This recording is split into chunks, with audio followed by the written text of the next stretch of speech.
Donc, bonjour à tous et bienvenue dans cette vidéo. Dans cette vidéo, nous allons apprendre les répéter indéfiniment, les 6 bords touchés et la variable score. Donc la première chose que l'on va faire, c'est créer une variable score. Voilà. Et la variable score, on va dire qu'au début, en fait, il a par exemple 10 points.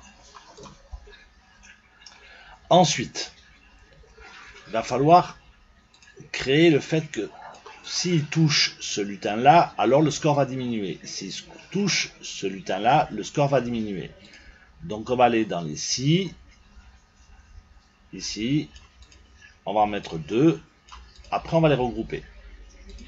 Donc s'il touche le premier lutin, ou alors il touche le deuxième lutin, et bien le score va diminuer. Ça veut dire qu'on va ajouter -1 à score.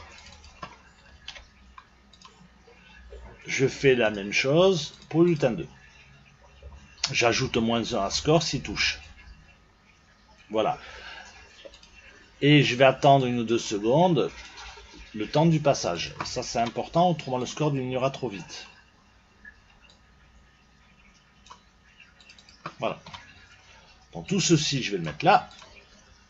Et comme je veux qu'il le fasse toujours, qu'il gère cette application, ce processus toujours, je vais mettre en répété indéfiniment à l'intérieur. Voilà. Et j'ai plus qu'à coller ça ici. C'est parti. On est là. Regardez, le score est de 9. Si par exemple, il ne touche pas, là j'ai touché, excusez-moi. Donc ici, il ne touche pas, le score ne diminue pas. Voilà. Donc ce que je vous invite également à faire, c'est gérer le temps. Ça veut dire qu'on va créer une variable temps. C'est-à-dire que le jeu va durer, par exemple, on va mettre le temps à 30 secondes. Et le temps va diminuer à chaque fois de 1 toutes les secondes. Ça veut dire que je vais ajouter à temps, je vais enlever 1 à temps toutes les secondes. Voilà.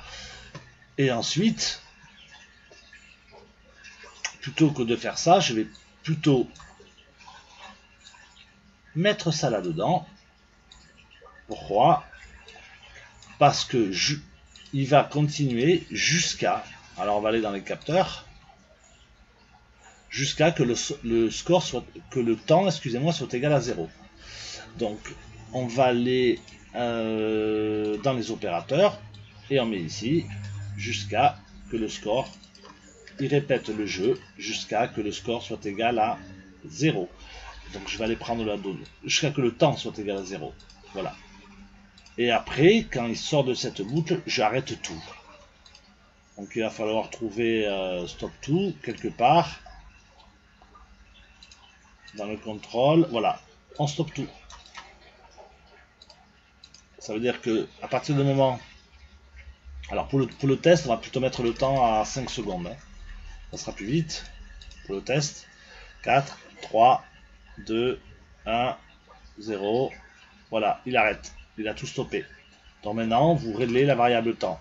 Voilà, je vous invite donc, ce programme-là utilise les répétés, les si, les variables, et vous pouvez l'améliorer en créant plusieurs lutins. Je vous remercie.